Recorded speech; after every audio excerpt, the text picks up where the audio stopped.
important. The universities and the think tank sector must be collaborating with our universities and our government. We also are collaborating with our government. The point is that when we work as a team, the country develops. And therefore, this is a very important collaboration. We must first welcome our chief guest, Abdul Razak Dawood, the Commerce Minister, who has taken out time to join us for the webinar, which is also extremely important to see ministers taking an interest in academic work. So Razak Dawood Sahab, I thank you from the bottom of my heart, and I think all of the academic community does too. We also have a very good study done by PIDE for APTMA on energy prices and the textile industry and the export sector. I think it's an important study to think about. We live in a country where energy prices are an issue. Primarily because we mismanaged the energy sector for a long time, not just today, but for the last, I think, 50, 60 years, energy policies have been misguided, and therefore it's leading to a very high cost of energy. It'll take time to work itself out, but we must keep in mind that energy is a very important input, and that energy is something that we must be keeping an eye on, and we must try and make sure that our country is energy competitive. And therefore, keeping an eye on regional competitiveness on energy is going to be very important.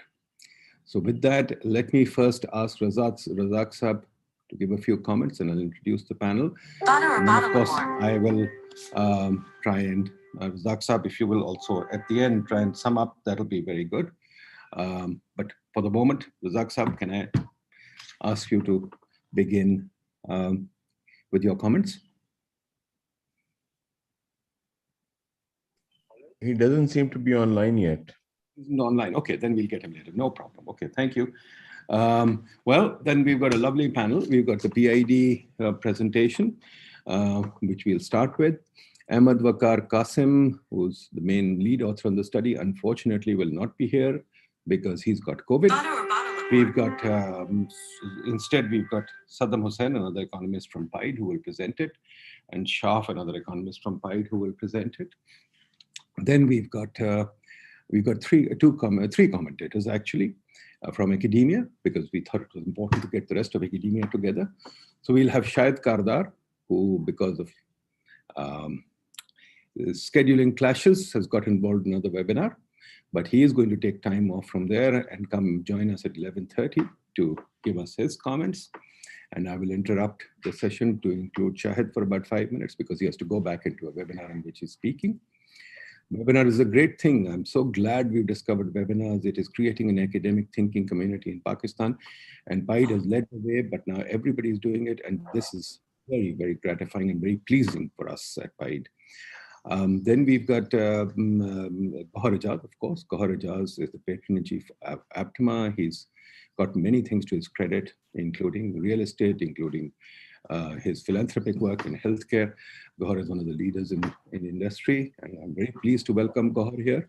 One of our enlightened young entrepreneurs who's leading the country. Inshallah, he will make a difference. From academia, we've got Khadija Bari from Institute of, from IBA Karachi, the well-known IBA in Karachi. We thought it was important to get Karachi on board. So Khadija Bari, a well-known professor of industry and industrial research in Karachi. So she will join us. Then we've got Akhtas Afzal from Habib University, another young economist, very bright and leading work in industrial economics. So we've got a complete learning event for you. So let's proceed with the Razak Sahab is online. Razak Sahab is online. Okay, Razak Sahab, I had welcomed you in your absence. I had acknowledged the fact that you were helping academia and the thinking sector in leading research. So we welcome you. We welcome you from the bottom of our hearts for joining this session. It's a very welcome thing. Would you please give us a few words before we start, and then we'll ask you after the session also to kind of sum up the session, or whatever you like from your side, from a policymaker side. Razak Sahab, welcome. Can you hear me? We can hear you very well. Thank you. Okay. Well, I'd like to welcome everybody, and thank you, for your organization to carry out this study. I have gone through the study that has been given to me, and there is no doubt that this is a very important subject and one that is being hotly debated in Islamabad. It is being debated because of there are many forces that are at work. We have surplus bijli, we are short of gas, and we want to shift in the opposite direction to which we were moving several years ago. Several years ago, there was a shortage of electricity. We moved to gas. Now the government is wanting to move the other way. And we have noticed in the last couple of years the difference that has happened if we get economically competitive energy prices. And now in the coming weeks, the government has to take a decision as to what should be the rate that this very important textile industry should get. So I am really looking forward to getting the views of everybody. I will be making notes. I will be asking some of the participants to come to Islamabad because we have to take a decision, and this webinar will help us help clear my mind and get us to understand exactly what we want to do and determine a way forward. So thank you to all of you, and I am more keen to listen and learn. Thank you. Thank you very much, Sartaj Sahab. Mr. Minister, thank you very much. Very kind of you to chair this session. Let's begin with the presentation. Saddam Sahab, can you please begin with the presentation and present the study? Thank you very much, sir. Assalamu alaikum, everyone. Let me first share my screen with you. Is it visible to everyone? Yes, go ahead. Okay. So this is a study done by PIDE and the APTMA together. It's regionally competitive energy tariffs and textile sector competitiveness. Basically, the government introduced competitive energy tariff for the zero-related sectors. And in this study, we want to analyze the impact on textile sector competitiveness. The textile sector has been suffering for past two decades due to the power shortage and the governance issues, etc. But recently, the textile sector has outperformed during the current pandemic and recorded a 10.9% growth in exports in January 2021. This can be partially attributed to the regionally competitive energy tariff introduced by the governments in late 2018. So this is the scenario in which we will be analyzing the impact of this the policy tool. So we will let you know about the details in coming slides.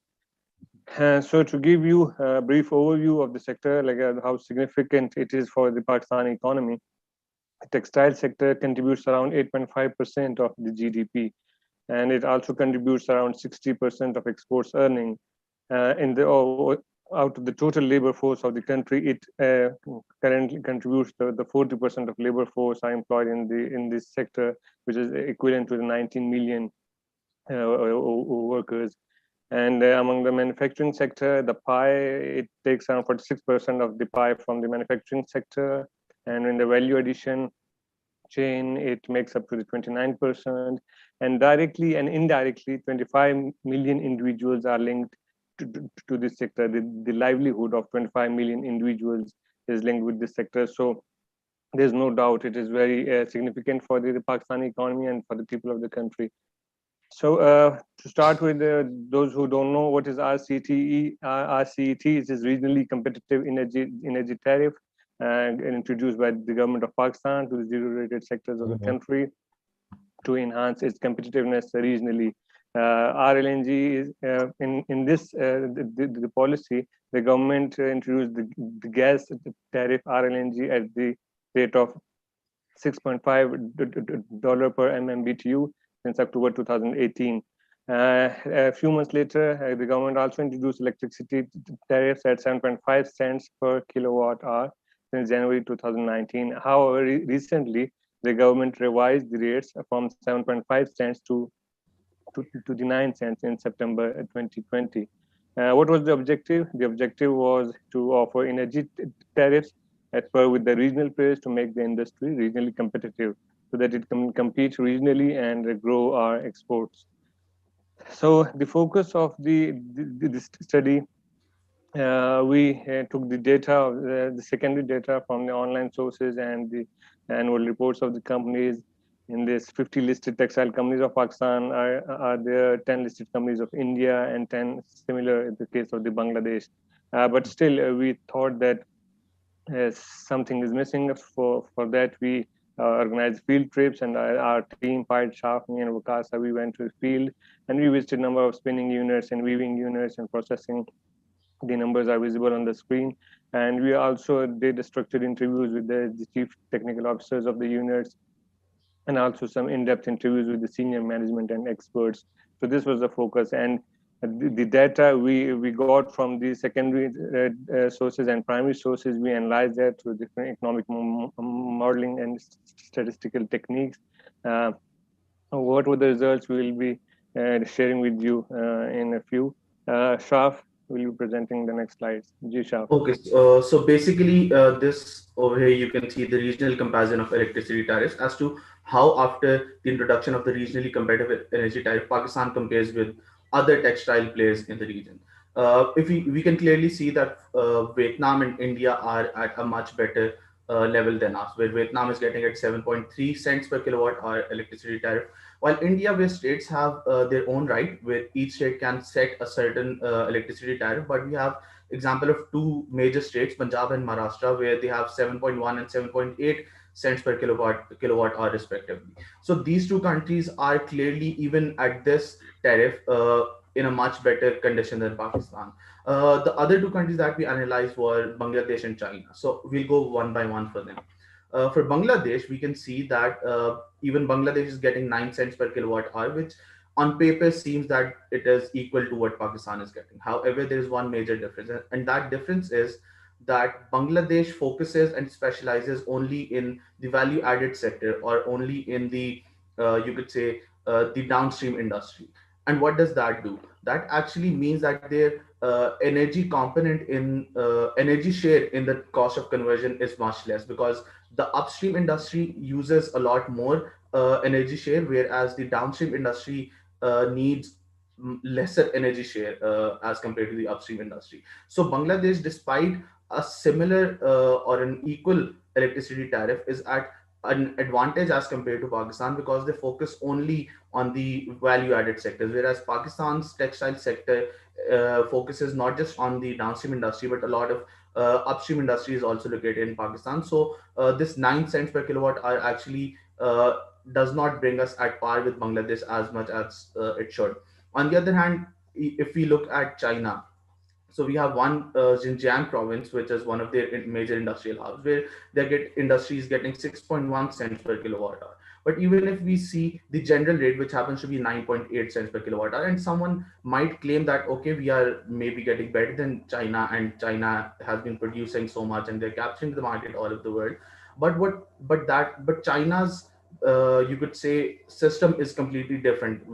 And that is because they have such large production units and production capacities that they have achieved those economies of scale, where they can actually, their per unit cost ends up being very less, despite a slightly higher electricity tariff. They are getting 9.8 cents per kilowatt hour. So even with this regionally competitive electricity tariff, we are still, our industry is getting a little higher an electricity tariff as compared to the other major regional players. And now on the next slide, we'll have a look at the regional gas, how we compare with the different players in the gas tariff. Next slide, Saddam, please. right? So this is the comparison of gas and RLNG. In Vietnam, basically the government decides which project gets what rate, so that was not comparable. But if we see in Bangladesh and India, they're getting 4.05 dollars per MMBTU in Bangladesh, whereas India's maximum price cap is 4.06 dollars per MMBTU. Now in India, as was the case in the electricity tariff, the gas tariff is again the states have the power where they can decide as to what rate they want to charge. However, the Ministry of Petroleum and Natural Gas in India, they basically put a maximum price cap for the gas rates, which has been decided as 4.06 cents, $4.06 per MMBTU. So the states could give a price lesser than this, but not higher than this.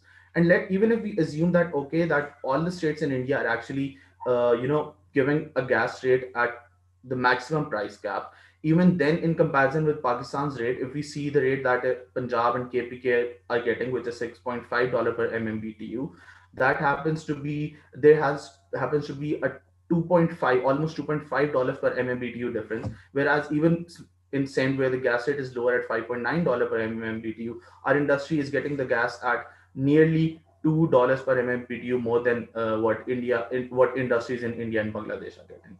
Right, next slide. So this is basically a cross-country comparison of the conversion cost, right? What is conversion cost? Conversion cost is basically if we take out the cost of raw material from the total cost of production, the remaining cost happens to be the conversion cost, or in simpler words, the cost that an industry incurs while in order to convert raw material into the next product, right? So if we see the average value for power and fuel, we can see from 2017 to 2020, Pakistani industry had 35.6% share of power and fuel in their conversion cost, whereas India had it at 29.8, while Bangladesh had 25.5, which actually comes, you could say, which actually seconds what our data had been showing in these previous two slides, where India has a considerably lower energy tariff, whereas Bangladesh, which not only benefits from lower energy tariff, but also it benefits from specializing just only in the value-added textile, where the energy component happens to be much less. So Pakistani industry at this moment is paying a much higher share in their conversion cost for power and fuel as compared to the other regional based industry. And still, as you can see on the next slide, Saddam, please, Pakistan's sector has contributed towards the export. This is a comparison from July 2017 up till December 2020, quarter-wise comparison of how our exports have done. So the two red arrows that you can see on the screen, they indicate the quarters where the initial electricity energy tariffs were given. First the gas in September and October 2018, and then in January 2019 the electricity tariff.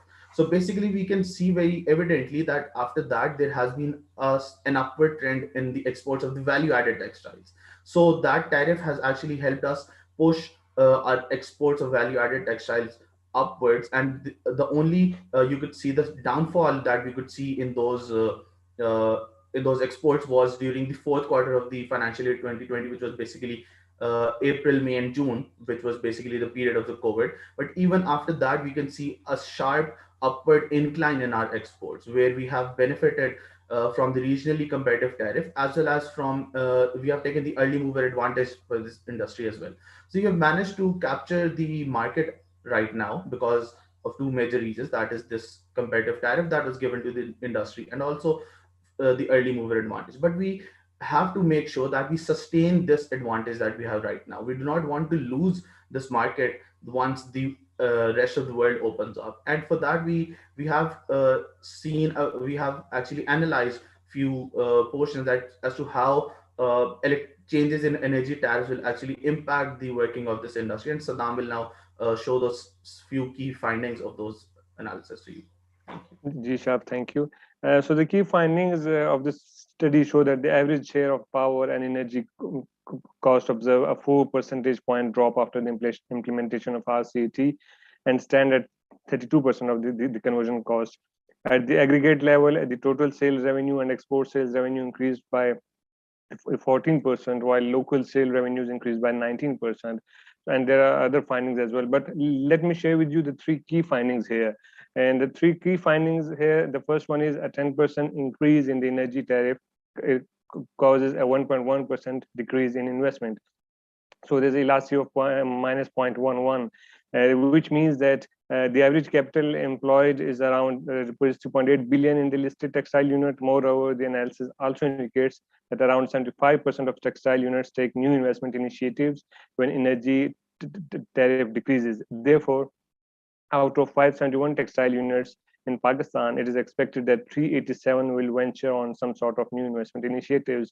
The sector at the aggregate will observe a minimum surge of around 388 billion in new investment due to RCT. So this is a very significant result. Second is, in the first also remarkably, the State Bank of Pakistan announced a new policy, the Temporary Economic Relief Facility, TERF, and the State Bank declares that around 60% of the applications came from textile sector alone. Moreover, the textile sector has also experienced approximately $1.60 billion investment during the first half of the current fiscal year. So this kind of reinforces our result. Second is a 10% increase in energy tariff makes a firm layoff 62 employees, which means that since the number of textile units is around 521 in our country, therefore, a 10% energy tariff increment will bring a loss of 32,302 employment opportunities. Our data also indicate that the average textile unit provide employment opportunities for around 2,303 individuals. So consequently, if we translate these numbers into number of units for the purpose of simplification, so a 10% increase in the tariff will bring the 14 textile units and the brink of closing operations. So this is very significant. Third is we did the simulation exercises that if we remove the competitive energy tariff RCT, so what will happen? Will we remain competitive or not in the region? So any change in tariff policy will translate through two channels. One is the direct impact and one is indirect impact. The direct impact is due to the extra cost of energy which will be incurred during the process of production, and indirect impact will be through the upstream industries. The rise in input costs in the value chain will also translate into the higher cost. So we did simulation exercises on the few products which we made, and I'll share a few here. For example, yarn. And you can see that there's Pakistan, China, India, and Bangladesh. So let me just, yeah. Now the cost of yarn, which is per dollar a pound is 1.43, and India is at 1.30, and the Bangladesh is at 1.38. So if we remove the RCT, we will see that we are not competitive enough in the region. Similar is the case of the second product, because there's a direct impact of 0.08 if we remove the RCT. So it is quite obvious from the table, and you can see the next table that we will not be regionally competitive energy. And one or two products we might be our competitive may not be lost, but we will surely lose the price ranking in the world. Yes, and next is for sharp DLTL. Okay, so basically right now there is an alternative proposal being presented, and that is to replace this regionally competitive energy tariff and introduce a DLTL scheme. A DLTL scheme is basically an export rebate for the exporters in the textile industry, and we try to analyze that in comparison with the regionally competitive energy tariff. And our study concludes that replacing the regionally competitive energy tariff policy with the DLTL scheme is actually not a rational option. And why is that so? One major issue with that is that it increases the transactions cost present in this. And one way of increasing that transaction cost is through time cost. For instance, the export industry will not be immediately getting those export rebates. Instead, they will have a higher cost of production. They'll have higher prices for which they'll have to find a market. And instead, and and to claim those DLTL, they will have to file various documents with the government agencies and then wait for the government agencies to release those DLTL payments to them. as of now, the government has not paid the export rebates from 2014 to different industries in Pakistan. So basically, since the last 6.5 years, the industrialists in Pakistan, the exporters in Pakistan are waiting on their payments. So there are these time costs attached. And even prior to that, there was a gap of over 15 years where those you could say export rebates were not paid, which were cleared up till 2014 only very recently. So this system is not 100% efficient. Even I think it's not even majorly efficient. There is a great issue of inefficiency within the scheme. Secondly, even if we make this, even if we happen to make this system efficient, there are documentation costs involved, and those documentation costs are not limited to just the industry but also to the government, because when the industry has to file those documents where as per which they have to claim those DLTL, they have to keep those they have to make those documents, maintain those documents, and the government also has to keep a record of those documents. So the entire documentation cost also increases, which actually makes this entire process not viable for the industry. Secondly, even if we were to remove all these issues, there is one major issue that we analyze that has been ignored by introducing or trying to introduce the scheme, and that is the lack of vertical integration within the industry. So as there is absolutely minimal vertical integration present in the industry, and as per some rough estimates, the vertical integration is less than even 10% of the entire industry. So basically our upstream industries exist separately, whereas our downstream industries exist separately, and there isn't much integration between those. So when we do introduce this DLTL scheme, we will be only benefiting the downstream industry, the value added sector, which will be able to claim those rebates. The upstream industry, like the spinning industry, the weaving industry, they won't be able to claim those because they won't be exporting anything. And what will that do? That will actually make their prices go up. They'll actually increase the raw material cost, and hence our downstream industry will be forced to actually not buy the raw material from the domestic industry. Instead, they will have to import the raw material. As a result, our import bill will increase, and also our upstream industries local sales will fall down. They won't be able to export, and hence we will, by introducing this DLTL scheme, in a very short time be forcing our upstream industry to suffer, and eventually even you could say shut down, as was the case only a few years ago. So I think our study actually concludes that this DLTL scheme brings more you could say costs attached to it than any benefits, and the government must continue with the regionally competitive energy tariff policy. But there are also other issues that are connected with these with the industry, and Saddam will share a few of these with you right now. And then there are the challenges at the policy front. As you can see in the flow chart, there's consistency, inclusiveness, no feedback mechanism, and you can see it here. When we visited the industry, when we were conducting this study in Islamabad, we were happy that the government is providing them with the competitive energy tariff and everything is good and it will enhance the competitiveness of the energy.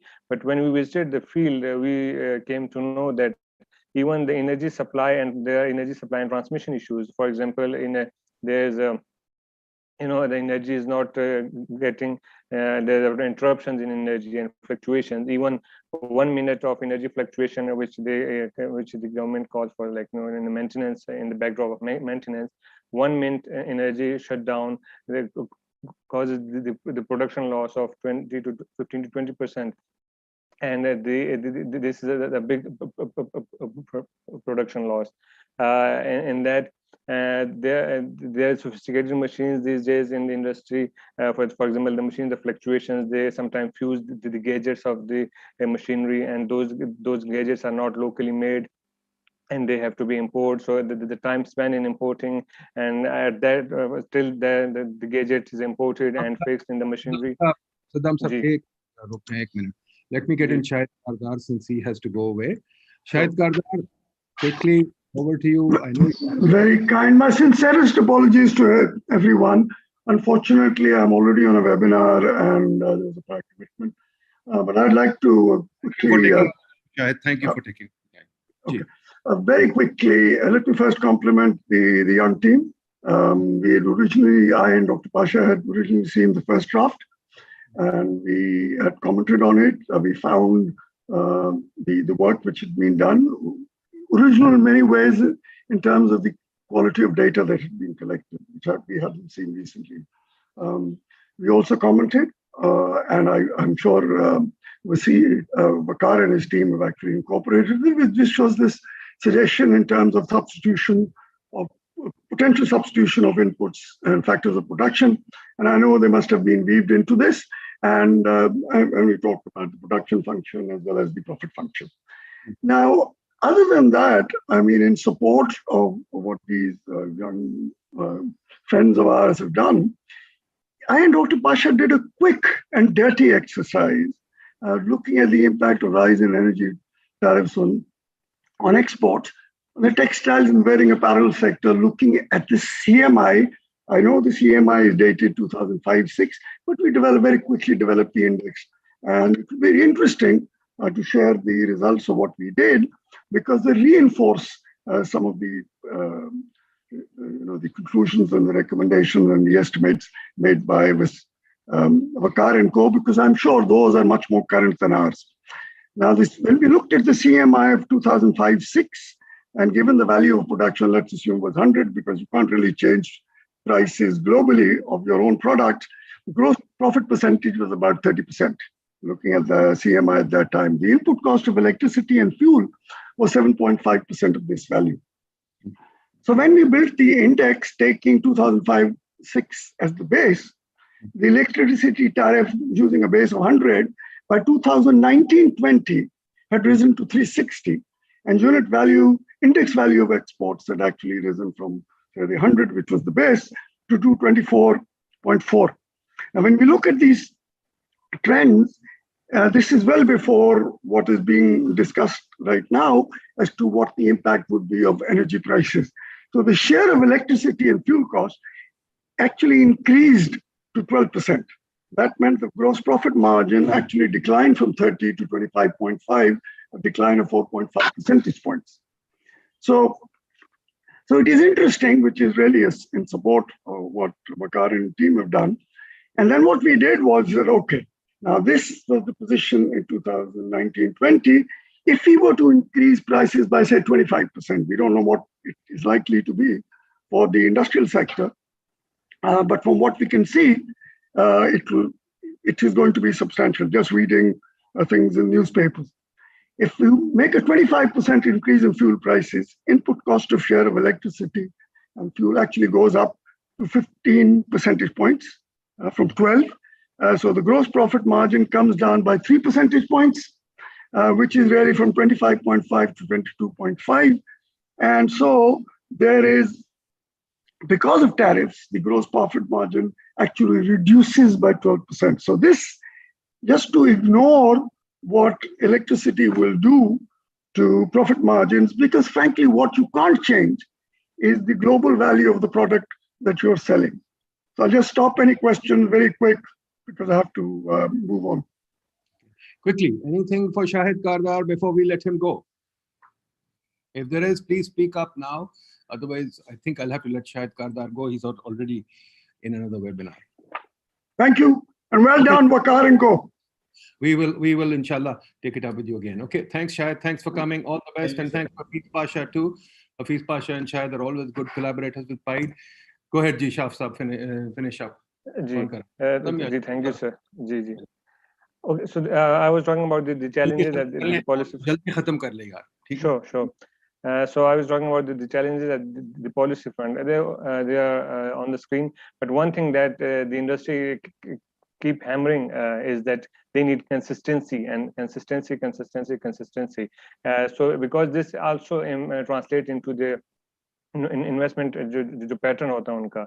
So if there's a policy for 1 year or 3 year, the investment decision of the industry will be according. But if there's a policy for 5 to 10 years or 15 years or more or less, at least it should be predictable. So will be the investment pattern of the industry.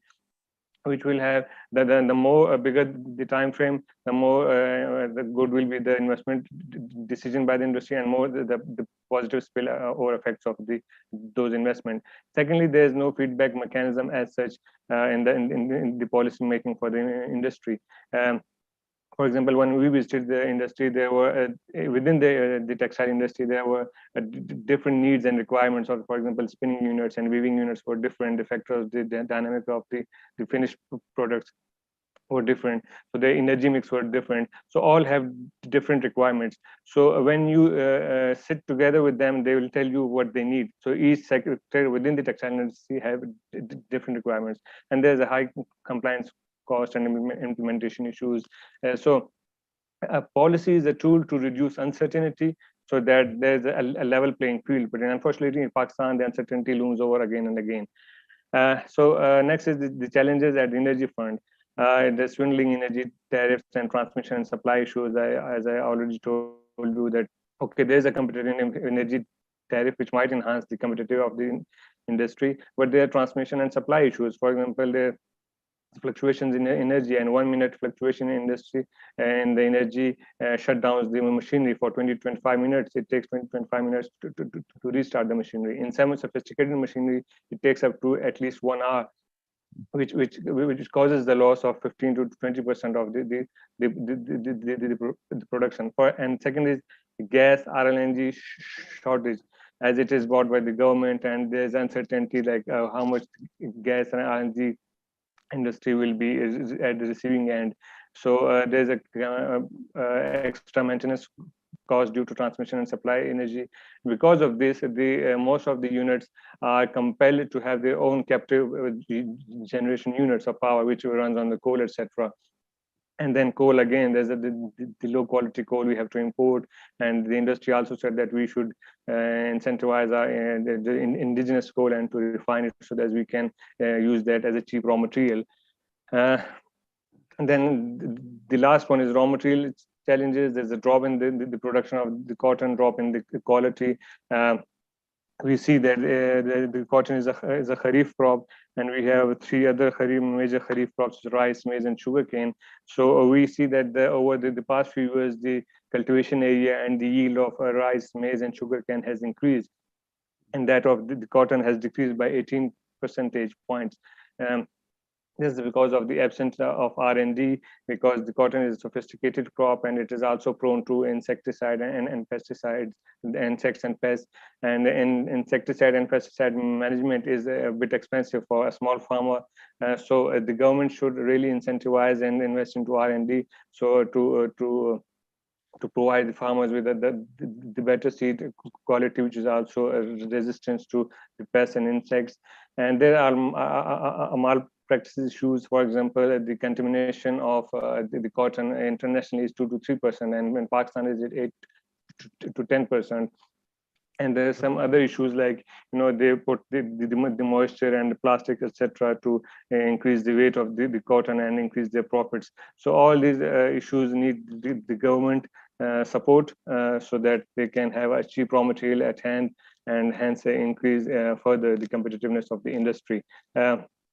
So the conclusion of this study is, among all the factors that make the textile sector of Pakistan regionally uncompetitive, the energy tariff is at the core, since it makes up to around 35 to 40% of the conversion cost. Therefore, it is pertinent to ensure that availability of energy at regionally competitive tariff. This study also finds convincing evidence that electricity tariff about 7.5 cents per kilowatt hour competitive, particularly within the region. Therefore, the calls for reverting it to 7.5 cents per kilowatt hour of energy, along with this $6.5 per MMBTU for the gas RLNG is not without the legitimate grounds.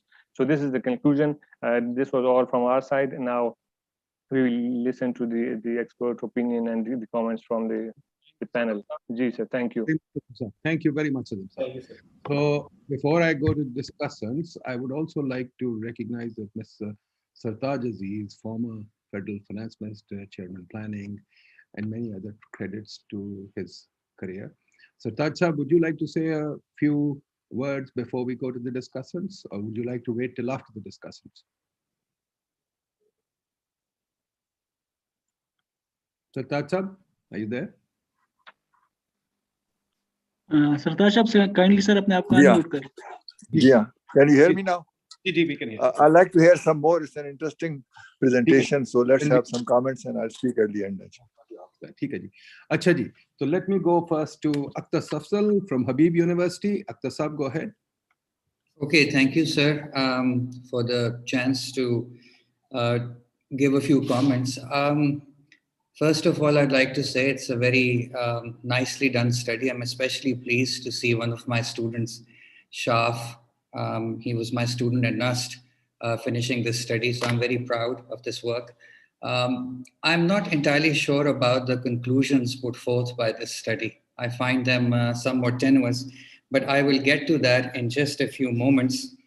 I just wanted to ask a few questions. Number one, the entire case for giving a preferred or a competitive energy tariff at 7.5 cents per unit is based on the fact that the conversion cost, the proportion of energy in conversion cost is around 34-35%, which is very high compared to the neighboring countries, and that's what makes us uncompetitive. My question is, nowhere in the study is it mentioned what is the total amount of the conversion cost to raw material. So I would like to know what is that amount. I mean, is it 5%? Is it 10%? So that's my first question. And maybe Gohar Saab can answer that question once I'm done. So I think if it's 5 to 10% total conversion cost, which is labor plus energy input, then we are basically arguing or debating over a very small portion of the entire value chain where differences can be made. So that's one thing. Second, there is also a very big problem with the very low cost of labor or wages that are being given in Pakistan to labor. So if you look at one of the tables, and I had the pleasure of going through the entire study, I mean, there is a table where you can find out that in India, for instance, the wages are 80% higher than Pakistani wages. Okay, so if that's the case, then in a sense, because of these low wages, the sector is already getting an implicit subsidy. Okay, so I mean, that's something that we need to also think about, that, you know, we are not paying our labor as much. I know the kind of questions and comments that I will get in response, but I just wanted to highlight this as well. Finally, what I want to say is this. The most important conclusion that has been put forth, one of the most important conclusions. One conclusion is that if you give this competitive rate tariff, that will bring about this increase in jobs. And the second one was a 10% increase in investment. A 10% increase in the tariff brings about a 1.1% decrease in investment, something like. So there's a relationship, negative relationship between when the cost of energy goes up, investment goes down. So I looked at your econometric results and I looked at that table, and I'm afraid, I mean, they're on page 12 and 13, equation 2. And if you look at the appendix, I mean, the results are not statistically significant. I mean, the p-value is just off the charts. So I think, I don't know if that is a mistake or if that is something that you need to revisit, because given the p-value and the econometric results that you have presented, I'm addressing the young scholars who, mind you, have done a very good job. You cannot possibly make the conclusion that there is a negative relationship between the increase in energy tariff and a decrease in investment in the sector. So I think that's problematic. And my final point is this. When you talk about challenges and for the sector towards the end, I think that's a very, very good part of the study. I think you have done well. But there are, again, some issues. For example, you talk about that one of the reasons why we have not been, the textile sector has not been competitive in Pakistan has to do with this certain lack of corporate culture. I don't really understand what you mean by that. I mean, I think in order to do justice to something like this, we probably would have to look at the kind of incentives that operate when it comes to why the total amount of area that we use for cultivating cotton has been decreasing every year. And you point that out. So there are multiple reasons for that. I mean, is the reason basically a skewed distribution of agricultural land in this country? I mean, look at the work of Alice Amston in the case of Taiwan. You know, she makes the case that in order for, agriculture sector to boom, you have to go through some kind of land reform, okay? Second problem is the lack of backward linkages. And you have kind of touched on it, but I think that is a very, very important aspect of the whole problem. Problem being that our exports are not increasing the way we would like them to increase. And that has to do with the poor quality of seed that is available. Now, should we bring in Monsanto? Should we, move towards getting pesticides that can deal effectively with ये जो कौन सा इनका आपका paste होता है, I think तो गुलाबी सुंडी कहते हैं, bollworm, red bollworm or something like that. Should we move in that direction? So it's a very, very complex thing. And I think when you talk about challenges to the sector, you must talk about backward linkages. You know, what are some of the reasons why the total area under cultivation for cotton is decreasing? And it's very alarming the way this is happening. And final point is, you know, among the challenges for this sector, biggest challenges are two of them, you know, change of tastes when it comes to final consumers and a technological shock. So I'm sure some people here remember back in the day when people used to wear T-shirts when they used to go to gym, or, you know, cotton polos when they played golf or what have you, you know, took a stroll in a park.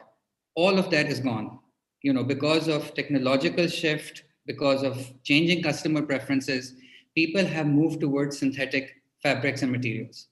And I think that is something you should also look at. I mean, for example, why is it that our textile sector is not competitive? I mean, how do we compare in terms of technology with India? So that are some of the comments that I have. I would be happy to assist with any portion of the study, especially with the econometric results. Thank you. Thank you, Akbar Saab. Very good comments. Thank you very much. I take your point that absolutely much more research is needed in every area of Pakistan. This is something that we concluded in a webinar on central bank independence too. We are unfortunately a research-averse country, and the minister is here. I hope he hears us. We don't like research. Everything is done on the fly with PowerPoints in the cabinet room. Unfortunate, very unfortunate. We are the only country that runs like that. But let me go to our next discussant.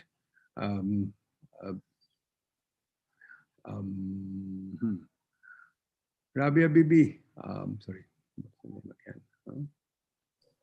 Gaur Saab, sir. Khadija, madam. Khadija Bibi. Professor Khadija, would you like to please come in and say your piece now? Khadija Bibi. Khadija hai? Ji madam, kindly unmute कर लें अपने आप को. Assalamu alaikum ji, can you hear me? We can hear you very well. Okay, sir. I did go through the report in detail, and I believe that this competitive energy tariff policy is going to provide a temporary relief and a level playing field for the industry. However, my concern is much deeper. My concern is regarding the way the term competitiveness is being used by the in the industry and policy corridors. Increasing exports because of cheap labor, weak currency, or some sort of relief package or support from the government is not the sign of competitiveness. Mm-hmm. And I think we need to redress the term competitiveness. In my opinion, number one, a competitive sector is a sector that has shown some ability to move towards value-added products. And if we look at the product mix that this industry has been focusing over the years, there has been hardly any change or movement towards value-added There has been, but when we compare it vis-a-vis with our competitors, regional competitors, the rate has been very slow. My second point is that competitiveness is all about increasing productivity and efficiency, and that depends upon the skill base. The textile industry is stuck in the low skill, low competence trap.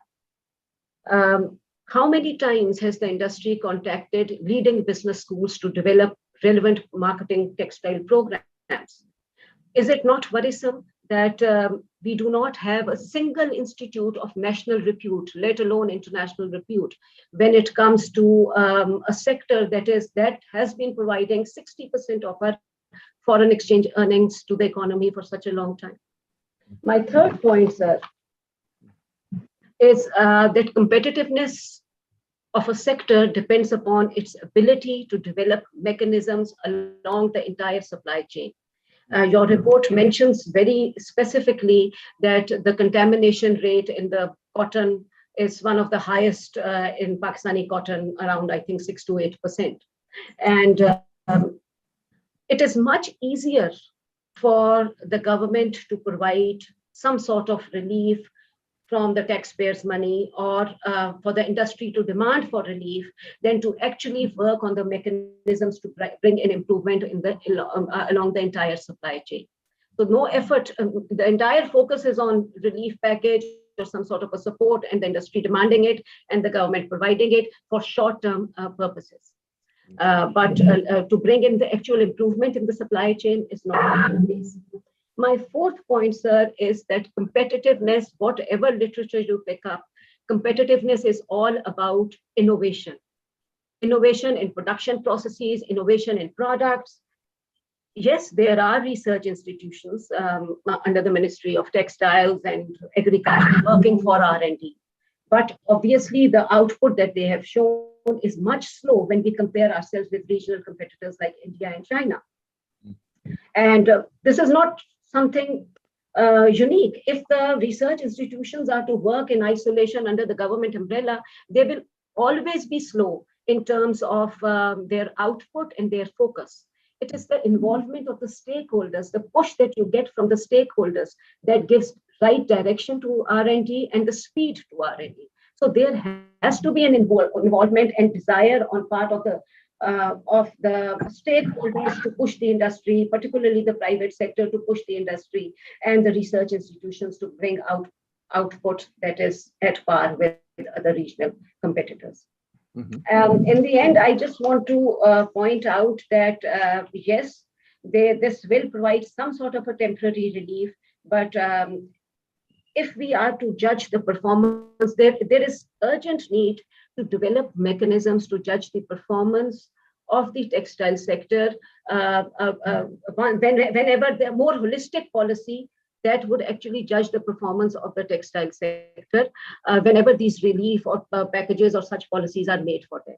For example, just the performance variables involving increase in exports is not a sufficient ground to say that, yes, this relief package has worked very well because our exports have increased. This is not a sufficient ground. We need to develop performance mechanisms that are based on quality of the product, on innovation, on product diversification, on market diversification. We have to find out the impact of the policies that we are making across all these dimensions, and not just increasing exports. Yes, you make the product cheaper one way or the other, the exports are going to increase, and this is not the sign of competitiveness. And I think that these are the elements that are generally not talked about or focused whenever we develop textile reports.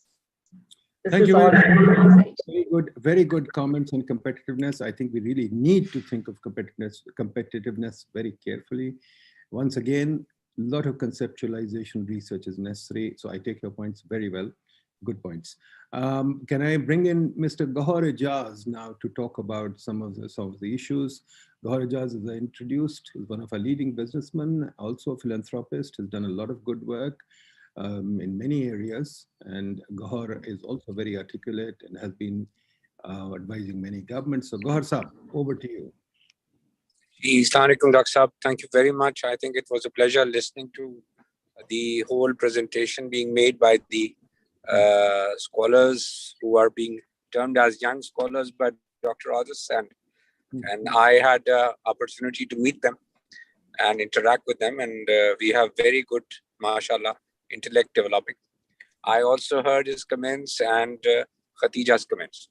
So I would just request Dr. Saab, if I am allowed 5 minutes, and I would request Dr. Aziz and Khatija to please take the bias off your mind when you listen to me, because I am not going to give a counter argument. I am just going to present you a realistic situation of the whole scenario here. That is my humble submission. Go ahead. Number one, Dr. Aziz pointed out that the total cost is 32% of the cost of production, and you would like to know what is its actual value to percentage. I believe you wanted to ask sales. You said raw material. I would say that I would link it with sales, because sales is a higher number to compare with compared to raw material, because raw material is 60% of my total product cost. So if 32% is, I'll just give you a number, you would understand very clearly. If 60% is raw material, direct raw material, so this means we are left with 40%. And out of 40%, if 32% is energy, so I'm saying 14% of my, compared to raw material, is my cost of energy, number one. Number two, how we compare as industry, we take 2 points only. That what is, because after raw material, I have only 3 variables in my hand. Number one variable is energy, which is the highest. Number 2 variable is manpower. And number 3 variable is the cost of repayment of my equipment, which is called depreciation. And we term it as depreciation. And that is how the study very nicely has put in and is given 32, 32, and 10 for these 3 basic points. So I will compare it with the next point, which is more important, if you allow. That is, I'll compare it to sales. So if 60% is raw material and 40% is my total conversion cost, and on total conversion cost, if this is 32%, I'm talking about 12% of sales. So the total cost at 7.5 cents now, which is compared to India, Bangladesh, Vietnam, my cost is also 12% of sales. Textile business, if you would just go through, and I will present you after this meeting, and I'm sure this is also part of the slide, 10 top companies of the country, their last 10 years balance sheet. And if you look at the profitability of these 10 companies, which includes companies which have done innovation and has created huge footprint in domestic market. Gul Textile has a sales of plus 80 billion rupees this year, which is one of the largest companies in the country. I'll take it as an example, which is $500 million company. Their domestic sales are about 40 billion, which is 50%. And their international sales are also 40 billion, which is about half of it. And if you take their profit, the last year profit was 3.2% of their sales. That was the net profit they earned. I would repeat, sir, is 3.2% of sales. That was their last year profit. And if I take last 10 years average, because I can't take 1 year, their total profit to sales, net profit to sales, is 5%. And there is no reason to hide this, the profitability also, because the textile industry has been given a status of final discharge of liability at a tax of 1% of sales, which actually becomes a tax rate of 20%. If the profitability is 5%, so it becomes 20%. And this year it was increased. Last year it was increased to 1.5%. So we also have the same corporate rate, which is 30% of our profit practically, but we are 1.5% of turnover. Even if I don't show that profit of 5, I have to pay that as minimum tax liability. So there is no reason for those companies also to hide any amount of profits. That is the point I'm trying to make. Number 2, now we use the word competitiveness. And I agree that competitiveness with Dr. Khatija is basically the innovation, the processes, the management, the equipment, research, the value. I 100% agree. But please understand that this is the country we are living in, all of us. Our total country, leave aside textile. What is the export of Pakistan, sir? Pakistan's total export is $25 billion. Where are these 220 million people innovating, value adding? This is what we stand for. We continue to say that our politicians do not deliver, but we fail to say that they come from amongst us. And that is who we go and vote for. Exactly the same case. Look at our exports. What is the reason? When I talk to this academia and this intellect, I expect that they would understand 100% of what I'm saying. What is the reason that Pakistan's exports are $25 billion? I just can't understand. And when I only gave one advice to the government when they were coming in manifesto, please keep our energy rate at 7.5 cents and $6.5. And I will share with you. Would you be surprised if I tell you that the total subsidy in maintaining gas at $6.5 for the government of Pakistan last year, which we are saying that taxpayers' money was zero? Can you imagine that? The total money paid in last 1 year to maintain the gas price of $6.5 is total zero. And with that price, $6.5, the cost of energy which I produce in-house for my plant is also 6.5 cents, which is totally in line with the region. Whereas those plants which are SMEs, which is the whole industry is not integrated. It is spinning, it is weaving, it is sizing, it is printing, processing. We have only 15% of our companies which are vertically integrated. So they have their own large gas power plants on which they get internationally priced gas at $6.5, where no subsidy was given. A lot of wastages, a lot of UFGs, everything of the country was put on it, and still the price was 6.5, and it costed us 6.5 cents. And I said that the SMEs should be given 7.5 cents. Why? Because that is the regional price. Now, when I say 7.5 cents and people say subsidy, you know what was the amount of subsidy given last year? It was 29 billion rupees. It was 29 billion rupees.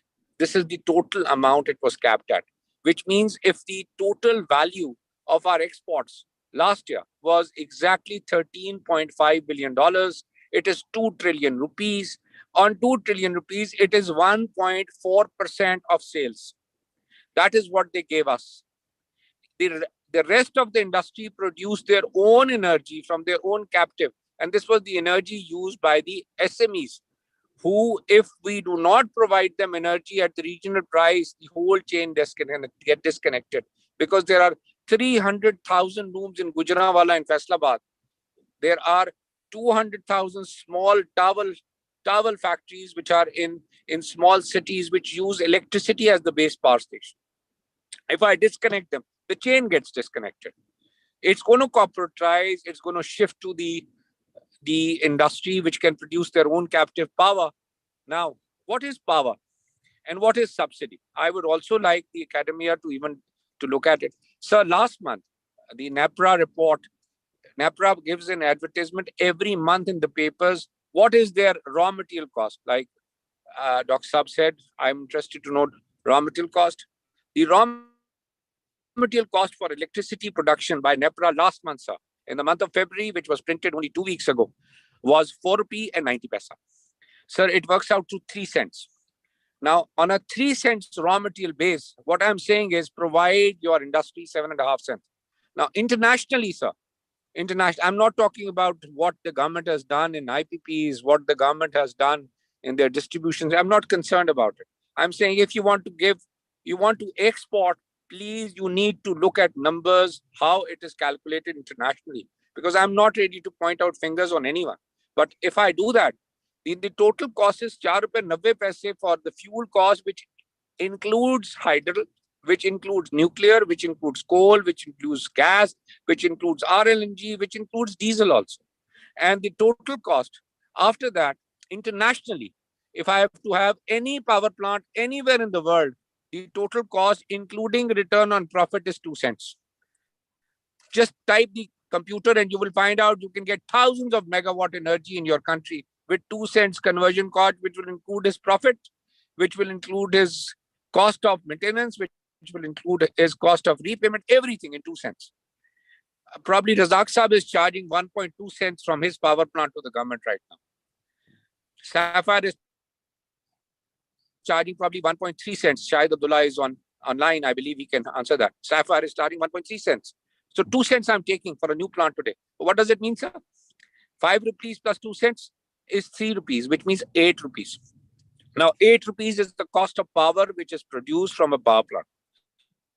Now they give it to NTDC. NTDC calculates I have 2% line losses.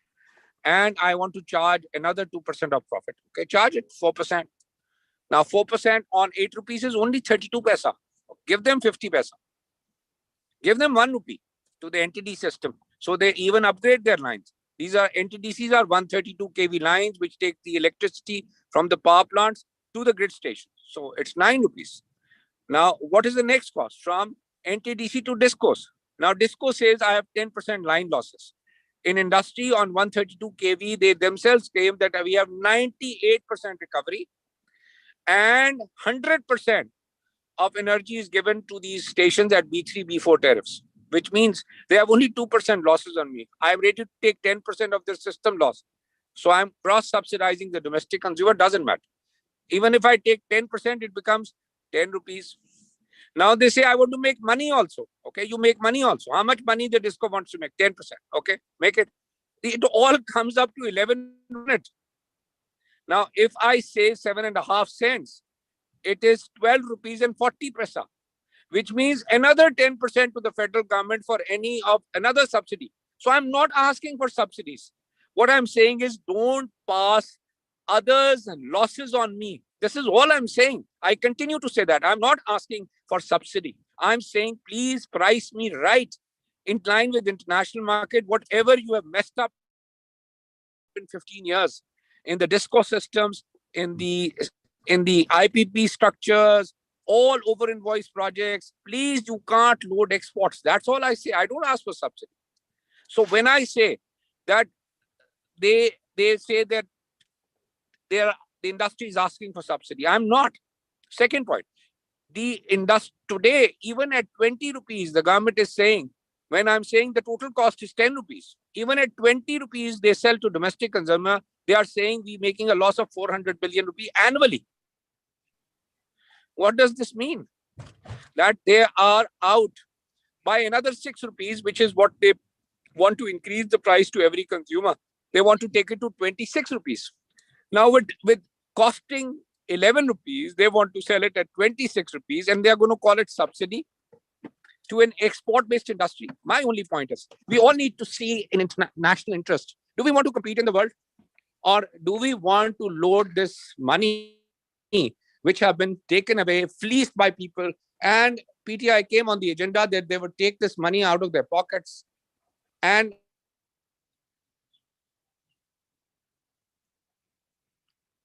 done it. But what has happened is they have not achieved anything. And result is the consumer. So I am not speaking on behalf of general consumer right now. I'm speaking on behalf of industry. Then when it is costing them 10 rupees, the international tariff is 6.3 cents. How can you say that you are going to export from our country, exports from our country with a cost of higher than the world price, a cost higher than the cost, which is actually calculated by anybody? I would invite you all, please calculate the cost of energy, what I've said. Please look at the NEPRA. Please look at the 2 cents I said for the conversion. Please look at the NTDC cost. Please look at the DISCO margins. Please look at the profitability and say, I'm asking for anything wrong. I'm saying, please let go of me. I was at 2013, exports of $25 billion. 7 years, I'm still there. The first time in 2 years, industry came back and said, we want to invest. If you give us regional tariffs, we're not asking for subsidies. If the regional tariff is higher, charge me higher. There was gas price even at $3. The government was not able to lock in gas. I don't mind. The price which I am getting today Please do not put me into the system. This is all I'm saying. Now the government is saying two things. We are not going to let you produce energy. We ask the energy committee, why will you not let us produce energy? Said, no, we have got surplus energy now of 34,000 megawatts. In summers, we consume 24,000. In winters, we consume 8,000. We don't have a customer. Now we want to have your 3,000 megawatt to produce yourself without subsidy on our system so that we can charge you 300 billion rupees. I asked them that who will pay this 300 billion rupees? I can't export at 25 rupees. My cost, which I'm trying to show here is 35% of my cost of production is energy, is 12% of sales, or 14% of my raw material cost. Now, point of view is, if they charge me on sales double the value, my margin is 5%. How will I do business if they double my value of my energy from 12 to 24? The whole chain goes down. Like I said, 10% are only vertically integrated units. This is why the research doesn't go on. Because when you look at top 10 companies, there are no reserves. Everybody is going out of export business. Razak Daud Saab has brought them back to textiles. That every house where the textile 300 families were based in, all those houses were leaving textile. Razak Saab has held them back. Razak, today the buzzword is, we need to go and get back to textiles again.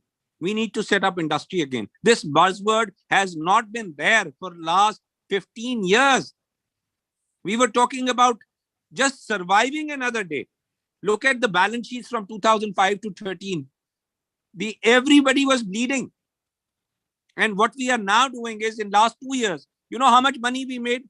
We only made 5%. But on $14 billion, 5% is what? $700-800 million. You have to let capital at least be formed in Pakistan for companies to grow. These are the companies will take Pakistan from $25 billion to $100 billion. You will be surprised to hear another number, sir. 220 million people. We talk about a $300 billion economy. You know what is the largest company in Pakistan with largest exports? Largest exporting company is $300 million. Not talking about textiles. Everything in the country, $300 million. You know, when I come to number 10, it comes down to $200 million. So when I go from number 10 to number 20, you know where it goes? It comes to $100 million. So number 20 number company is $100 million. When I come down to number 50, it comes to $50 million. So our 50th largest export company in the country, with so much bonanza, 30 billion rupees been given to them as to ensure energy.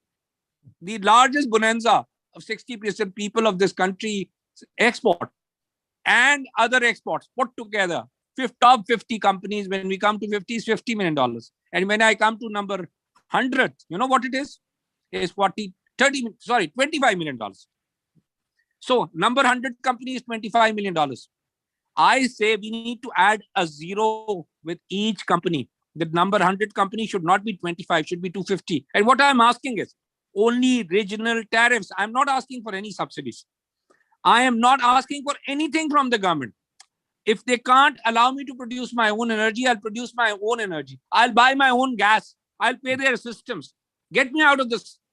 Now, minimum wages. I am the first person who went on TV and said that when the dollar was 100 rupees, minimum wage was 16,000, which means $160, which was in Nawaz Sharif's time, 2015. Then came Shahid Khaqan Abbasi's time. He maintained it at 16,000 and the currency was devalued to 125 rupees, which means what? $140. PTI came in, the currency devalued from 125 to 168. Now it is 155. They have increased the minimum wage from 16,000 to 17,500. At $168, it became $107. At 155 rupees, 17,500 rupees today becomes $118. I'm saying I'm the first person who's saying increase minimum wage by 20%, because it should be $140 in line with my, and that is the way to control. Give them money. The state cannot give them money. The state cannot give them money through SAS program. I am the first one. My whole industry stood against me.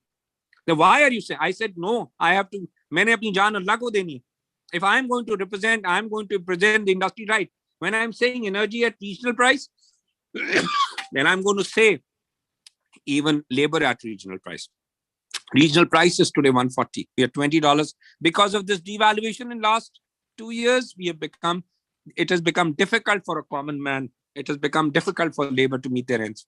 Although I would just request all of you to understand, we have increased our salaries even without this minimum wage increase. There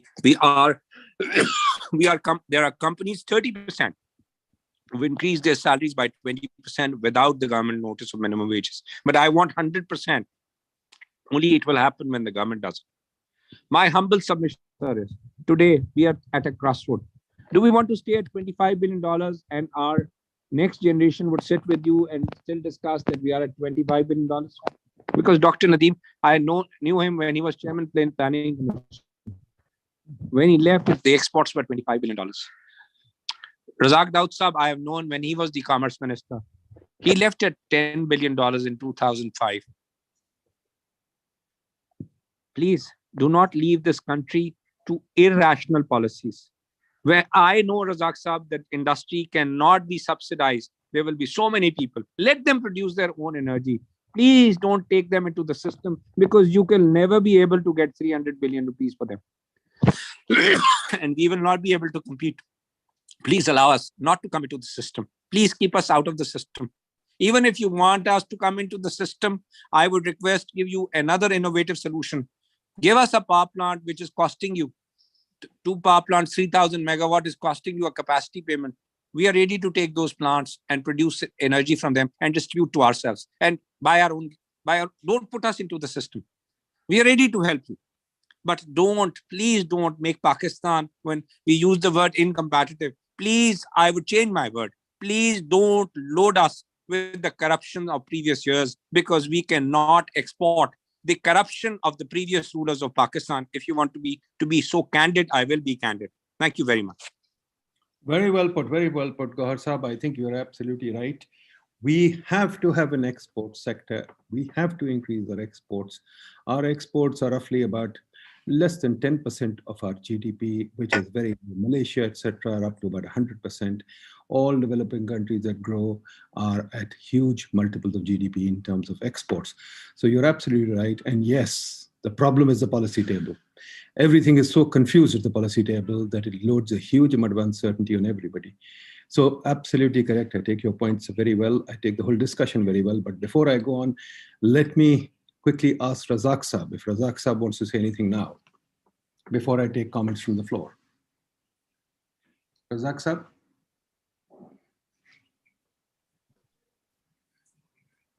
Razak Saab, sir, kindly apna aapko unmute kar lein, sir. Can you hear me now? We can hear you fine. Go ahead. Okay. Can you see me or you can't? Unfortunately, we can't see you. I don't think your camera's on. Oh, okay. Now can you see me? Now we can see you. Now we can see you. Please go ahead. Okay. I think whatever I've heard is absolutely it's very interesting for me. I have a few comments to make, and that is nobody in the government is saying that we should not give our industry, the export industry, competitive bijli prices and gas prices. That is, everyone is of the opinion that yes, they should be compensated, and not compensated, that they should get internationally competitive energy prices. That's not the issue. The issue that is before us is why should they're saying why should that production that goes to the domestic market, why should they get electricity at competitive prices? They want to give competitive prices to the export sector. So then the question comes, how do you skin the cat? I have been proposing that it is very difficult to differentiate, and it's obvious that the upstream people get hurt. The lower the garments, they will not get that much affected. I also agree with what has been said, is that very small, about 10%, some people say 11%, are integrated units. We are not a country that is that have a huge number of integrated units. Our units, very few are integrated, and so you have this particular problem. So what the government is saying is we want to compensate, but compensate through the DTL. Now, this webinar is also talking that the study is also showing that it's going to be very, very difficult to differentiate between what is local, what is the energy that goes directly into exports. So that is to me, that is the main bane of contention. Then the second point is, when you want to give the zero-rated industries, when you want to give them international competitive energy prices, what is the international competitive price? Now, this study is saying that you should make it 7.5 cents. I would like to take on what Dr. Afzal said, and Gohar Ijaz has also alluded to it, and that is, what is the energy cost? After hearing Gohar Ijaz, I don't like this concept of it is 32% of the conversion cost. I'm a believer, rather than looking at it that way, we should look at it at what is the energy as a percentage of the sales price. And Gohar Ijaz has given that it is around 12%, 14%. Obviously, it's higher upstream and lower in the garments. Now, if it is 12%, fine. What is the level of adjustment that we should make to make our people competitive? To me, the fact that we have in the last year substantially changed the scenario, and our exports are going well. I have been of the opinion, and this is what I'm saying, is let us, we don't want to give them extra benefit of a too lower energy, but the fact that we did give them competitive energy prices, you suddenly saw the upswing. And as the study shows, 60% of all the turf money, the funding from the state bank, is now going into the textile sector. And I think this is a very, very good sign. In the long run, we want to bring the textile sector into a lower position. But at this moment, for the next 5 years, we are heavily dependent on textiles. And if we want our foreign exchange reserves to move up, it has to be by supporting the textile. I want to comment Dr. Khatija about the 4 points that she says. It's absolutely correct. Dr. Saiba, your viewpoints on innovation are correct. And this is something that we in the Ministry of Commerce are talking with the stakeholders, that how can we change the tariffs so that people are more prone for innovation and bringing out products that are what they now call the technical textile. And we're looking at ways and means of how do you bring down the duty structure to allow it. I will say that the government's recent moves in the last 2 years of bringing down the cost of raw materials and not looking at revenue is paying off. And I hope that in the coming budget, we will do more of that. Dr. Saiba, you mentioned about productivity. That I do agree, but whatever is said, I still feel all our industries, not just textiles, all our industries, as far as our productivity is concerned, it is low. What was it? I hope that after this webinar, we can sit down, come to some conclusions, and take this matter back to the government. We do have issues. We've got the issues of gas versus electricity. We've got issues of the level of the energy amount. I also do agree with Gaur Ijaz that unfortunately the government is inclined to talk of subsidy to industry. It is not a subsidy. We are actually, it is industry that is actually cross-subsidizing the domestic sector and the inefficiencies in the system. It is a point of concern to me that it is not a subsidy. So I'm happy at what I've heard. I think it will require a few more things to look at, and then we've got to be able to come to a final figure whether the government agrees on 7.5 cents or the government has to decide on what is the mechanism of compensation. Government is prepared to give the compensation.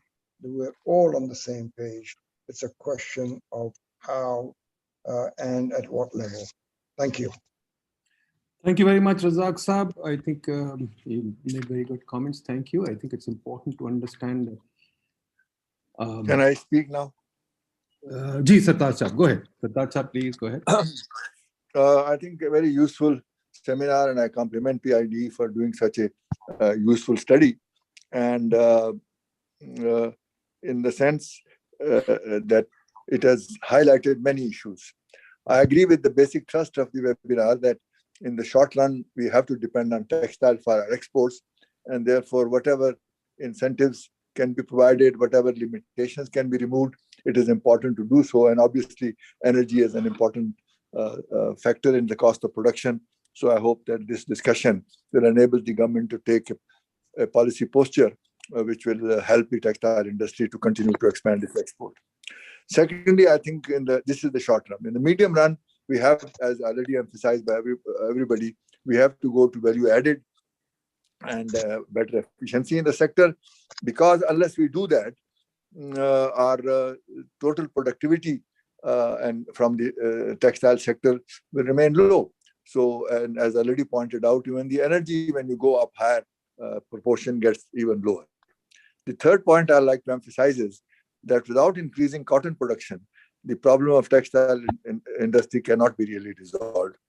And it's a real pity that we are stuck even below 10 million bales, although we achieved 12 million bales way back in 1982-83. India has moved from 12 to almost 40, and we are still stuck at that. I remember in January 2018, I, as the chairman of a special committee, submitted a report on measures to increase cotton production, in which the basic point was that the world has moved on to PT cotton fourth generation, and we are stuck with the first generation. Even that is contaminated. Our own research is virtually stopped because Optima stopped funding them. That was also inefficient. And similarly, these, but more importantly, unless the sugarcane policies revise the cotton production, the sugarcane area has increased by 27%, cotton has gone down by 20%. So these are the three additional points which I wanted to add to a very useful seminar, and I thank you for giving me the chance to participate.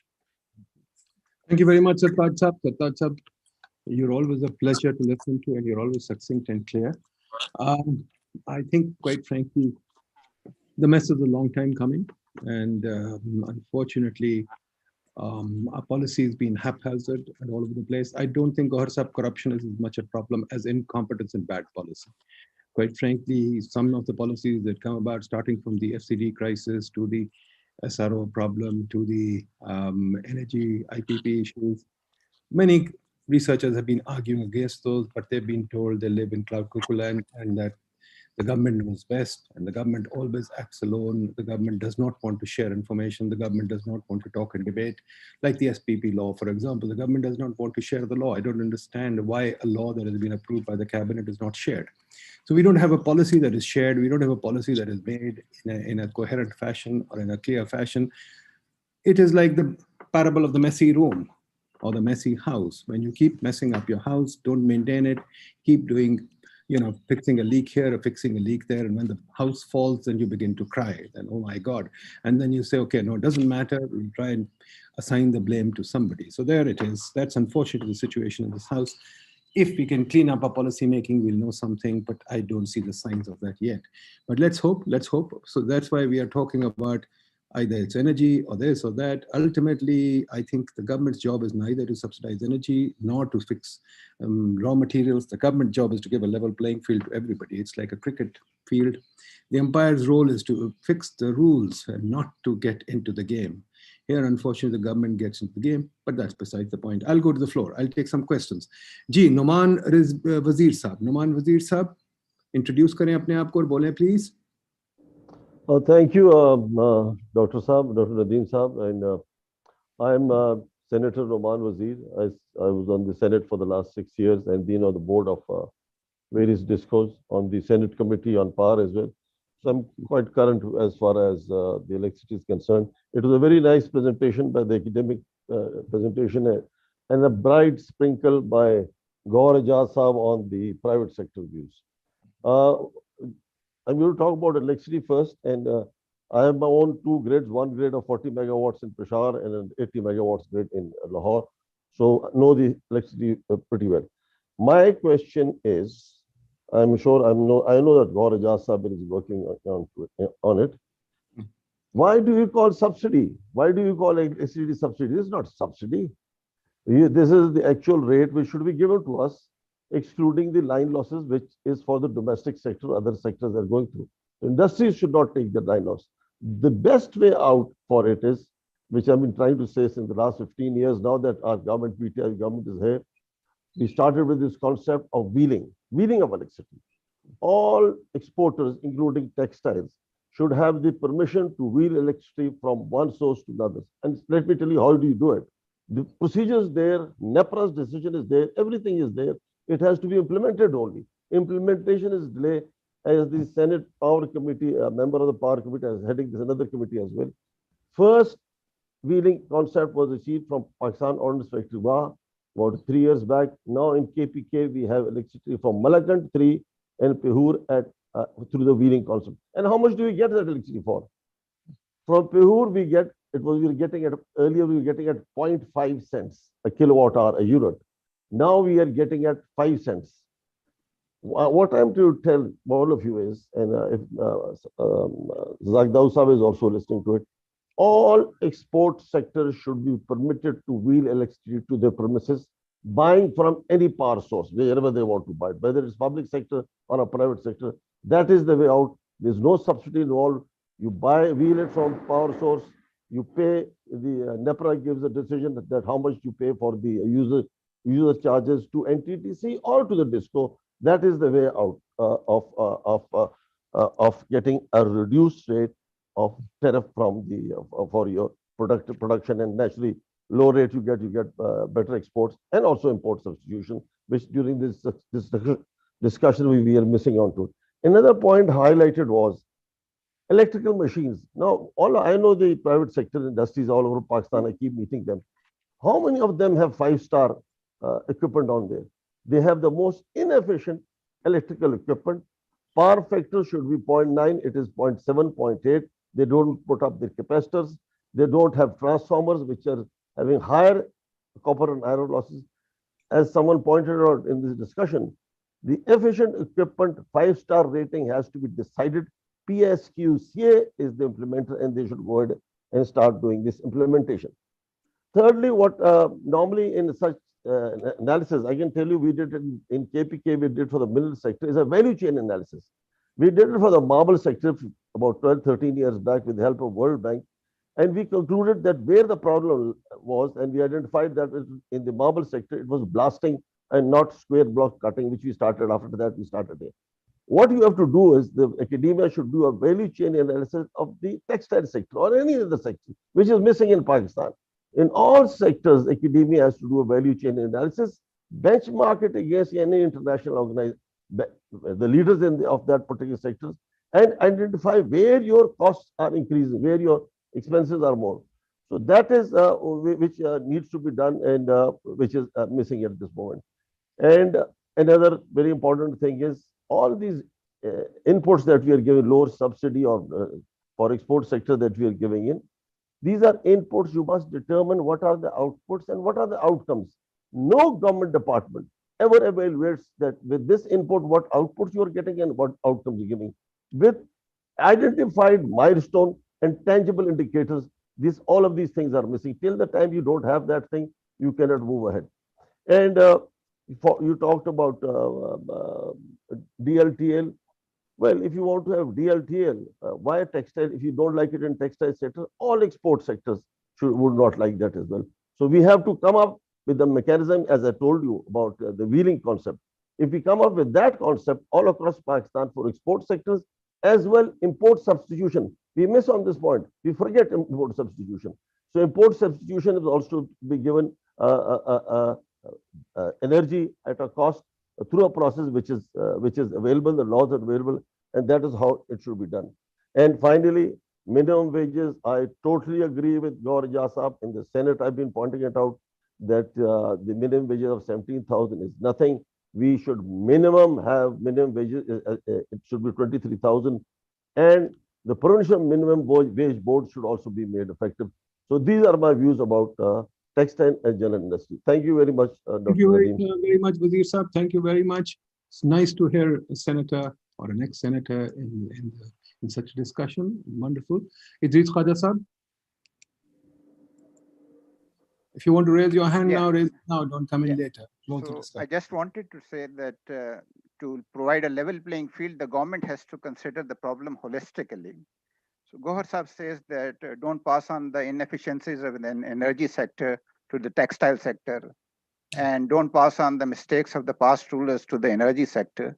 So the problem for the government is that to whom should these inefficiencies be passed on? To the rest of the society minus the textile sector? This is my question. Good point, good point. Ji, Tanveer Saab, Tanveer Hussain Saab. Ji, Assalamu alaikum. I would like to make 3-4 points. The first of all, my name is Dr. Tanveer Hussain. I'm rector of National Textile University, Faisalabad. And the first point is that the government should enable and facilitate industry to produce their own energy from renewable resources. The emphasis is on renewable resources because that is going to be the future in terms of sustainable development goals of the UN, as well as the demands from the international brands. Number two, lest we lose our raw material advantage, there's need to work on war footing to increase the production of cotton, especially the sustainable cotton. The point number 3 is that we should also explore other sustainable natural fibers, for example, hemp. Lately, there has been a lot of demand for sustainable raw materials all over the world, and we have a huge capacity which is untapped to produce fibers from hemp or banana waste, etc. And for industry, I have 2 points. First of all, it is one thing to get cheap energy and it is another to use that energy efficiently. I think every industry should introduce two metrics within their mill if they are not, if they have not introduced already. Number one, value added per unit of the energy consumed. And number two, what is the unit consumption per kg of yarn production? So in that way, we will also be measuring the energy efficiency. Thank you very much. Thank you, Tanveer Saab. Bahut shukriya. Acha ji, I'll go back to the panel now. If anybody wants to raise some final points, feel free to do so. Ji, anyone? People from the PIDE, Akhtar Saab, Khadija, Gohar Saab, anybody? Ek second, ji, let me first get, I think Bashir Saab bol rahe hain. Bashir Saab, is that you? Bashir Saab, Bashir Ali Mohammed Saab hai? Kaun se Bashir Saab hai? Bataiye. Bashir Saab boliye. Bashir Saab? Yes. Can you hear me? Ji, please speak. Unmute yourself, Ji. I think you muted yourself. Unmute yourself, please. Unmute yourself, Bashir Saab. Is it okay? Ah, that's better. Ji, boliye. All right. Thank you. No, I feel that everybody has done a lot of research, a lot of work, and I thank all of you. I think for taking so much interest. This is a burning issue at the moment. Razak Saab is dealing with it, and he's got pressures daily from all the industry because they really don't have a clear picture, and there's no consistency and clarity of government policy, which is one of the most important things for industry and exports and for our customers, because when these things are coming in the press, our customers are saying, will you be able to get gas? Will you be able to run? Can we give you future orders? So it is actually giving a really wrong message to the whole world, because there are people here, agents here of customers who are giving them this information that there are a lot of problems ahead in the country. I think we should first sit down and make up our mind what we really want to do. On a lot of things, I think there are issues which a lot of people don't really understand because they're looking at just at the top of the problems. They haven't gone down. First, the indirect industry, like even though I'm an integrated mill, 25% of my fabric and yarn is going to the SMEs who are exporting. So, it's shown as a local sale, but actually I can guarantee the government through the banks that this is going to factories which are total 100% exporters. They are not selling in the domestic market at all. So, this is a very complicated issue to sort of link it to DLTL or anything. All the indirect exporters, the spinning mills, the weaving mills are selling. And if the government really does a proper study, they'll find out that 80% of the raw material in the indirect is going for exports, and it's not being sold domestically. I'm the largest retailer in the country, so I know the domestic sale. I'm the largest taxpayer. So domestic sale is actually paying a lot of taxes also, which the government should realize. And on the retail side, and though my retail, it shows that I'm selling 50%, I'm not. I'm just selling 20% of my total thing on the domestic market. The rest is all going to exports, directly or direct exports or indirect exports. The other thing on the minimum wages, we are paying over 24,000 rupees. We can't get skilled labor. It's just not possible. After training, our people go away. So it's just, this is a wrong impression that people are, nobody wants to work at 20,000 rupees. Forget about 17,000. Yes, in the unorganized sector, that is it. Now, even if you increase the rates, the unorganized sector is not going to pay because it's another world. It's an undocumented sector. So the documented sector doesn't mind. They are paying anyway. And we are paying. So, and we can't get the skills. And that is a major problem. We become training schools or universities. Our people are just going away. And we are just training and training and training. But we don't mind it. This is the price we all have learned to pay. So I feel that the government should, in the short term, like Razak Saab said, next 5 years, not tinker with this, let it run. It's, as Gohar Saab said very correctly, it's such a small amount and we're making such a big thing about it. It's just, I think we've got so much talent in the country. We can sit down and come up with medium-term and long-term solutions, and we know what the solutions are. So I just feel that we should just quickly, Razak Saab should get together a few people as quickly as possible, and then, be able to present the case to the government in such a strong manner that the government should understand that this is not a big deal at all. I mean, we made this into something very big. it is a very, very small thing. Amounts are very small, and the indirect benefits are so huge that we should just not look at it. So I feel that exports are very important and reserves are very important. We don't want to continue this IMF program. I think we need to get out and make our own growth policies. So we need to build our reserves very quickly. Thank you. Thank you. Thank you very much, Bashir Ali Mohammed Saab. Bashir Ali Mohammed Saab, one of our largest industrialists. Thank you. Can I ask Shahid Abdullah Saab to take the floor too for a little while since he's here? Or is he gone? Shahid Abdullah Saab? He's also a very large industrialist. I think he's gone. Okay, ji. If not, then Hamid Zaman Saab, the founder of Barize, good entrepreneur, lovely enterprise. Hamid Zaman Saab, boliye. Ji, Assalamu alaikum ji. Thank you very much. This is a very informative webinar. बहुत सारी चीजें बहुत खुल के discuss हो रही हैं. There's one point I would like to make. ये बहुत एक डिस्कशन हो रही है कि exports are very important and उनको सब्सिडी मिलनी चाहिए, और हुकूमत को एक बहुत इशू है कि जब ये टेक्सटाइल इंडस्ट्री को देते हैं सब्सिडीज, तो they do not want that. Subsidy तो खैर कहना ही नहीं चाहिए. अगर उनको कंपेटिटिव रेट्स देते हैं तो those rates should not go to the domestic sector, because we require exports. But I would just like to make a point here. I started from the domestic industry. I'm perhaps, in terms of points of sale, the largest retailer in the country.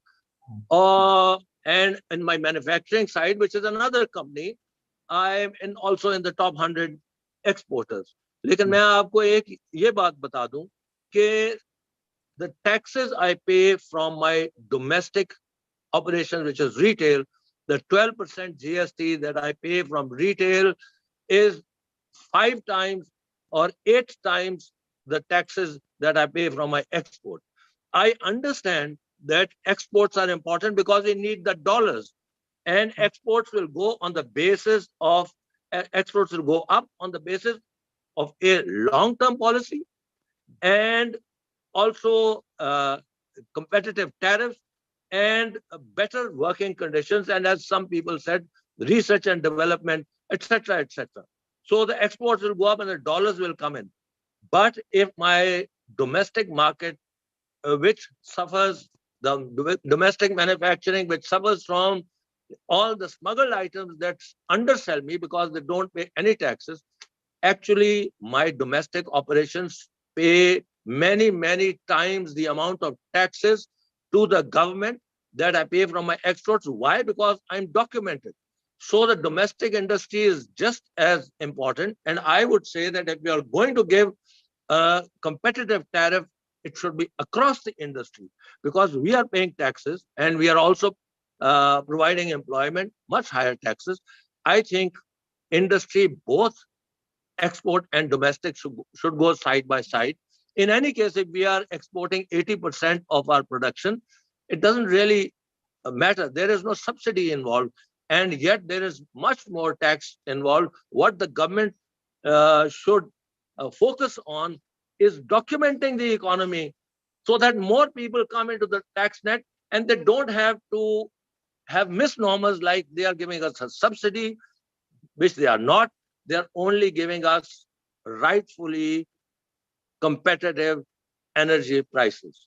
That's what I would like to say. Thank you. Great, great. Thank you. Thank you, Hamid Zaman Saab. Thank you very much. Acha ji, if there's nobody else, Akhtar Sabzal Saab, boliye.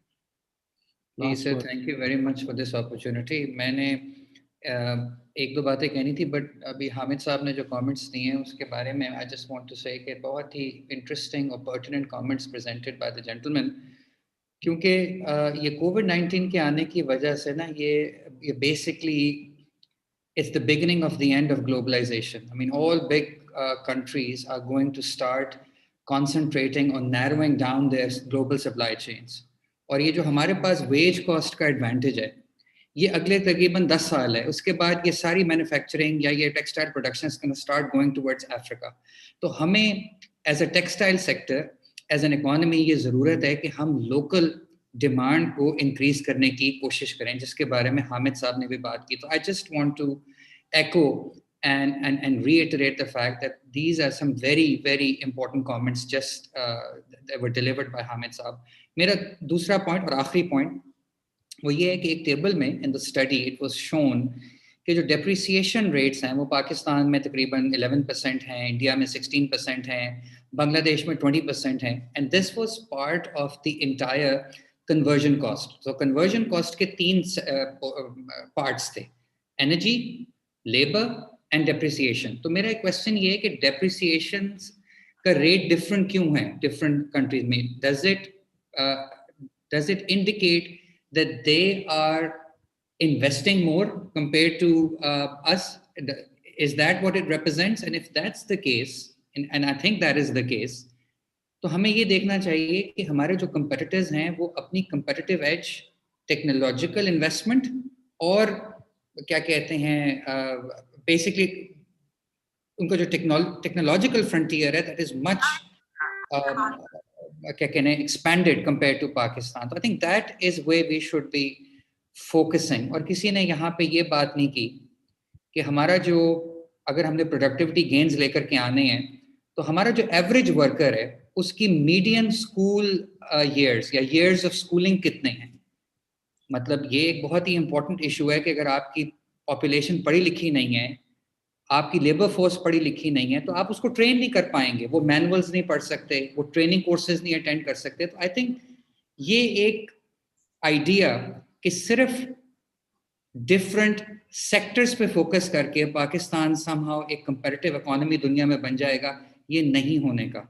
ये एक systems thinking चाहिए जिसमें various inputs हैं into the economic production. उसमें मेरा ख्याल है सबसे इम्पोर्टेंट जो इनपुट है वो है आपका system of education. If you cannot compete in reading and math with the Finlands, Singapores, South Koreas and Taiwans, then forget about competing with them in terms of your exports. तो ये चीजें जो है ना हमारे पॉलिसी मेकर्स को देखनी भी हैं, हमें उनसे उम्मीदें भी हैं और मैं ये विश करता हूँ, मेरी ये प्रेयर है कि ये इस सारे एंडेवर में कामयाब हों. Thank you very much. Thank you, Akhtar Saab. Khadija Bibi, would you like to say anything as closing remarks? Thank you, sir. I just want to thank you for the opportunity, and I think all the comments that I have gotten from the experts are all very valuable.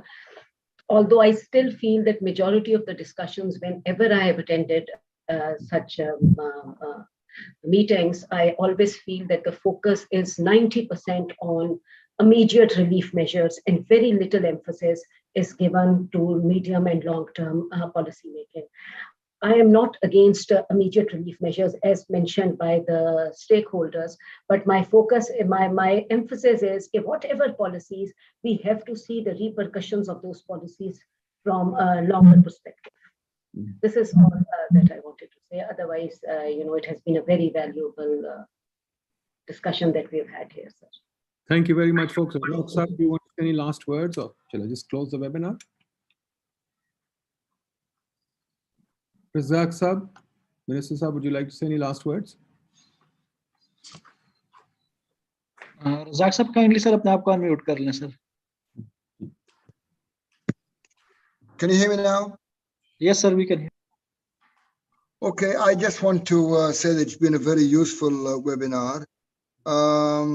We have tremendous challenges in this in this textile industry. The whole cotton and textiles is a big challenge, but I am quite optimistic that inshallah with what has happened in the last few years, we will be able to move forward.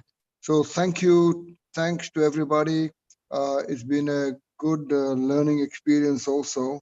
And I will get the people together and to take this matter forward in Islamabad to quickly come to the conclusions that this report has clearly shown. So thank you very much to everybody. Thank you very much, Razak Saab. In conclusion, all I'll say from PIDE side is that we welcome such opportunities. We'd like to work with all industries, all ministries. We've sent out letters and we try to contact everybody. I think it's a great opportunity. Pakistan think tanks and universities should be working directly with our policymakers, industries, Congress, parliamentarians, everybody. This is the nature of our work, and this is the reason for our existence. Quite frankly, I appreciate what Dr. and Khadija have said, many people have said. We need to take a systemic view of things. We are operating like in a disaster movie. When a disaster strikes, at first pass, people are running around trying to fix a leak here, a leak there, a fire here, a fire there. It's crisis, crisis, crisis. So the first half hour of the, or maybe half of the movie, it's crisis, crisis, crisis. After that, somebody comes along and says, hey guys, let's sit down and plan a response. Then they take a systemic response. They look at the plans of the building or the city or whatever. They find out where the problems are. They approach it in a systemic fashion and solve the problem. I think it's time that a government started operating like that too. A government operates on a crisis basis. Here is a crisis, we go there, we solve it. I was 3 years in the government, I was sick of this crisis basis, and crises are mostly transactional. We need to get from transactions to policies. We need to get from partial analysis, fixing a leak here, fixing a leak there, to a systemic analysis. And I hope that our research community can back that up. So thank you very much, folks. It's been a wonderful webinar. I've enjoyed it enormously. I think we've learned a lot. We shall continue to reach out to everybody, to work together with everybody. Thank you very much, all. Khuda Hafiz. See you this evening. We got another one this evening on DFIs. Thank you very much. Bye-bye.